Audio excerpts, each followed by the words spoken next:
Assalamualaikum warahmatullahi wabarakatuh. Perkenalkan, nama saya Muhammad Noval Amin, NPM 22010430054, kelas A angkatan 2020, mata kuliah Sistem Budaya dan Dinamika, Prodi Pendidikan Sejarah dan Sosiologi, Fakultas Ilmu Sosial dan Humaniora, IKI Budi Utomo Malang. Pada kesempatan video kali ini, saya akan membahas tentang materi yang pertama adalah kebudayaan dalam sistem budaya dan dinamika. Yang kedua, asimilasi dan akulturasi. Yang ketiga, kebudayaan, mitos, dan religi di Indonesia. Yang keempat, benturan konflik dan kebudayaan. Materi yang pertama, kebudayaan dalam sistem budaya dan dinamika. Kebudayaan adalah bentuk hasil dari karya cipta, rasa, dan juga karsa dari manusia, ruang lingkup yang mencakup banyak aspek-aspek kehidupan, seperti dalam bidang hukum, agama, atau keyakinan, penciptaan, seni, kebiasaan, dan adat istiadat. Dengan kehadiran kebudayaan, dapat mengetahui ide, kemampuan, gagasan setiap orang yang muncul secara abstrak. Kebudayaan menurut Edward B. Taylor, kebudayaan adalah pengetahuan kompleks yang mencakup pengetahuan, kepercayaan, kesenian, moral, hukum, adat istiadat, dan kemampuan-kemampuan serta kebiasaan-kebiasaan yang didapatkan oleh manusia sebagai anggota masyarakat. Sedangkan menurut Selo Sumarjan, kebudayaan adalah sarana hasil karya, rasa, dan cipta masyarakat. Selanjutnya, sistem budaya bersifat dinamis, artinya selalu mengalami perubahan terus-menerus. Perubahan kebudayaan terjadi seiring perubahan yang dialami oleh manusia. Perubahan-perubahan dalam kebudayaan inilah yang disebut sebagai dinamika kebudayaan. Budaya terbentuk dari hubungan antar manusia serta manusia dengan kelompok lainnya.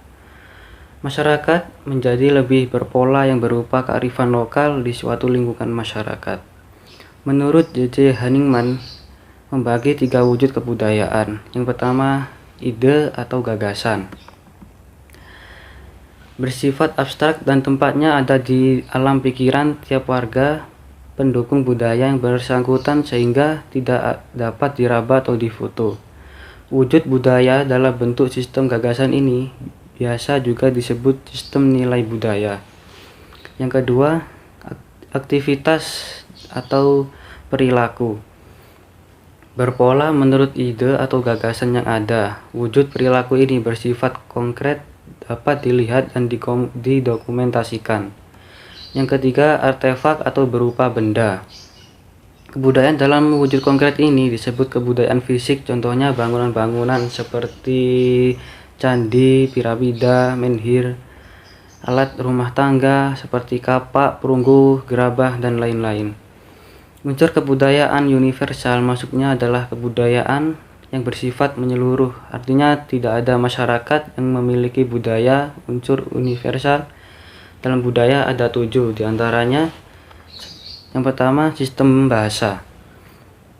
Bahasa merupakan sarana bagi manusia untuk memenuhi kebutuhan sosial, untuk berinteraksi atau berhubungan dengan sesamanya. Yang kedua, sistem pengetahuan. Sistem pengetahuan dalam budaya universal berkaitan dengan sistem peralatan hidup dan teknologi, karena sistem pengetahuan bersifat abstrak dan berwujud di dalam ide manusia. Yang ketiga, sistem organisasi sosial. Unsur budaya berupa sistem kekerabatan dan organisasi sosial merupakan usaha untuk memahami bagaimana manusia membentuk masyarakat melalui berbagai kelompok sosial. Tiap kelompok masyarakat kehidupannya diatur oleh adat istiadat dan aturan-aturan mengenai berbagai macam kesatuan di dalam lingkungan di mana dia hidup dan bergaul dari hari ke hari. Contoh dari sistem ini adalah kekerabatan. 4. Sistem teknologi. Sistem teknologi mencakup peralatan dan perlengkapan yang dibutuhkan manusia dalam kehidupan sehari-hari. Teknologi berfungsi untuk pemenuhan kebutuhan manusia, meliputi alat-alat produksi, senjata, wadah, pakaian, makanan, minuman, tempat berlindung, dan perumahan, serta alat transportasi. Yang kelima, sistem ekonomi. Dalam sistem ini, manusia memenuhi kebutuhan mulai dari produksi, distribusi, dan konsumsi. Contohnya berburu, bertani, dan berternak. Yang keenam, sistem religi. Sistem religi disebut juga kepercayaan adalah suatu sistem di mana manusia percaya terhadap sesuatu yang lebih tinggi darinya atau penciptanya. Contohnya agama, aliran, kepercayaan. Yang ketujuh, sistem kesenian. Kesenian adalah sarana manusia dalam mengekspresikan kebebasan dan kreativitasnya. Contohnya seni suara, seni sastra, seni rupa, dan lainnya. Contoh kebudayaan. Yang pertama adalah wiwitan. Wiwitan ini merupakan tradisi orang Jawa yang bermata pencaharian sebagai petani untuk mensyukuri hasil panen mereka dengan cara menyembelih ayam kampung, kemudian dibagikan ke para tetangga. Sekian itu, petani juga harus membuat sesaji yang kemudian diletakkan di ladang serta dekat hasil panen mereka. Yang kedua, ngaben. Ngaben ini merupakan suatu tradisi masyarakat di Bali dalam memperlakukan orang yang sudah wafat. Yang ketiga, tradisi bakar batu. Tradisi ini merupakan budaya masyarakat timur. Mereka membakar batu yakni sebagai tanda syukur kepada Tuhan atas berkah serta hasil bumi yang melimpah. Tradisi bakar batu tersebut juga menjadi simbol perdamaian atau juga gencatan senjata, disebabkan karena sejak dahulu antar suku di daerah timur Indonesia ini sering terlibat peperangan. Materi yang kedua, asimilasi dan akulturasi. Asimilasi adalah suatu kondisi di mana terjadi pembauran dua kebudayaan yang disertai dengan hilangnya ciri khas kebudayaan asli dan menghasilkan kebudayaan baru. Proses terjadinya asimilasi diantaranya kelompok-kelompok manusia yang berbeda kebudayaannya, individu-individu sebagai anggota kelompok itu saling bergaul secara langsung dan intensif dalam waktu yang relatif lama. Kebudayaan dari kelompok manusia tersebut masing-masing berubah dan saling menyesuaikan diri. Biasanya golongan-golongan yang dimaksud dalam suatu proses asimilasi adalah suatu golongan mayoritas dan beberapa golongan dalam pengertian yang berbeda, khususnya berkaitan dengan interaksi antar kebudayaan. Contoh asimilasi yang pertama, asimilasi dalam berpakaian. Pada zaman dahulu cenderung menggunakan kebaya. Namun seiring perkembangan waktu, kebaya hanya digunakan pada acara-acara tertentu seperti pernikahan, sedangkan kesehariannya wanita didominasi dengan menggunakan kaos, jeans, dan sebagainya. Yang kedua, asimilasi. Contoh yang kedua, asimilasi pada bidang kepercayaan. Pada zaman Hindu Buddha sangat kental sekali dengan sesajen, namun setelah Islam masuk, maka ritual sesajen ini diganti dengan kegiatan keselamatan. Akulturasi merupakan percampuran dua kebudayaan atau lebih yang saling bertemu dan saling mempengaruhi. Sedangkan menurut Konjayaningrat, proses yang timbul ketika suatu kelompok dihadapkan dengan kebudayaan asing, maka lambat laun akan diterima dan diolah dalam kebudayaannya tanpa meninggalkan kepribadian kebudayaan sendiri. Proses akulturasi terjadi melalui kontak budaya antar individu dari kedua kelompok yang berbeda. Namun, jangka waktu terjadinya proses peleburan budaya pun bervariasi. Biasanya memakan waktu yang sangat lama karena prosesnya bersifat perlahan. Meskipun begitu, masyarakatnya bisa langsung menerima kebudayaan pendatang dan melakukan proses akulturasi demi masa depan yang lebih menarik. Contoh akulturasi yang pertama, tingkepan. Tingkepan merupakan ritual atau upacara 7 bulanan yang mana dilakukan dengan cara menyirami bunga setaman kepada sepasang suami istri dengan tujuan untuk memperoleh keselamatan bagi si bayi. Namun, seiring dengan perkembangan zaman, Ritual ini diganti dengan bacaan doa sesuai dengan ajaran syariat Islam, yang mana ini merupakan akulturasi kebudayaan antara budaya lokal dengan budaya Islam yang ada di Indonesia. Yang kedua, bangunan Masjid Laksamana Cengho. Bangunan ini merupakan bentuk akulturasi dari 3 budaya sekaligus, yakni Tiongkok, Jawa, dan Islam. Hal ini terlihat pada cat bangunan masjid dan juga ornamen bangunan yang merupakan perpaduan antara budaya Tiongkok dan juga Jawa. Materi yang ketiga, kebudayaan, mitos, dan religi di Indonesia. Bangsa Indonesia merupakan bangsa dengan kebudayaan yang sangat majemuk. Terdapat ratusan suku yang ada di Indonesia, sehingga sangat sulit menentukan satu kebudayaan nasional secara konsensus. Adanya sebuah kebudayaan nasional ditakutkan malah dapat menekan kebudayaan lain yang lebih kecil. Menurut Meuti Hatta, kebudayaan nasional digambarkan sebagai puncak-puncak kebudayaan di daerah-daerah di seluruh Indonesia. Namun selanjutnya, kebudayaan nasional Indonesia perlu diisi oleh nilai-nilai dan norma-norma nasional sebagai pedoman bagi kehidupan berbangsa dan bernegara di antara seluruh rakyat Indonesia. Termasuk di dalamnya adalah nilai-nilai yang menjaga kedaulatan negara dan kelestariannya. Nilai-nilai tentang kebersamaan, saling menghormati, saling mencintai, dan saling menolong antar sesama warga negara untuk bersama-sama menjaga kedaulatan dan martabat bangsa. Mitos dan folklore. Mitos memiliki asal kata dari bahasa Yunani yang artinya sesuatu yang diungkapkan. Secara umum, mitos adalah cerita yang bersifat simbolik yang mengisahkan serangkaian cerita nyata atau imajinasi.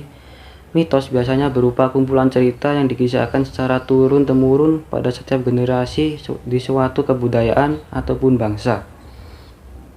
Fungsi utama mitos bagi sebuah kebudayaan adalah untuk mengangkat, mengungkap, melindungi, dan memberikan moralitas serta menuntut manusia menuju ke jalan yang lebih baik.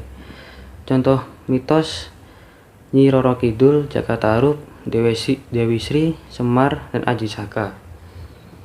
Folklore merupakan sekelompok orang yang mempunyai ciri-ciri pengenal fisik, sosial, dan kebudayaan sehingga bisa dibedakan dari kelompok lainnya. Ciri-ciri pengenal tersebut berupa warna kulit, rambut, mata pencaharian, bahasa, dan agama. Folk juga bisa diartikan sebagai kolektif masyarakat. Contoh folklore Simalin Kundang. Sistem religi di Indonesia. Religi adalah suatu sistem berkaitan dari keyakinan-keyakinan dan upacara-upacara yang keramat. Artinya terpisah dan pantang. Keyakinan-keyakinan dan upacara yang berorientasi kepada suatu komunitas moral yang disebut umat. Sistem religi memiliki pengertian lebih luas karena tidak hanya menyangkut pada agama saja, namun juga pada sistem kepercayaan di masyarakat. Di Indonesia sendiri, penganut sistem kepercayaan masih cukup banyak ditemui pada saat ini. Contoh religi, Halal Bihalal, Rabu Kasan, dan Jumat Legi. Materi yang keempat, benturan, konflik, dan kebudayaan. Sebagai sebuah bangsa yang memiliki beragam suku dan budaya, benturan dan konflik merupakan sebuah hal yang sangat rentan terjadi. Konflik kebudayaan adalah adanya pertentangan antara kebudayaan satu dengan kebudayaan lainnya yang dapat menimbulkan suatu permasalahan atau konflik. Konflik ini tidak harus berupa munculnya pertentangan secara keras, namun juga bisa berupa sikap tidak saling membaur atau tidak berinteraksi. Contohnya konflik Maluku. Konflik ini adalah konflik kekerasan dengan latar belakang perbedaan agama, yakni antara kelompok Islam dan Kristen. Konflik Maluku disebut menelan korban terbanyak, yakni sekitar 9.000 orang tewas. Selain itu, lebih dari 29 rumah terbakar serta 45 masjid, 45 gereja, gedung pemerintahan, dan 4 bank hancur.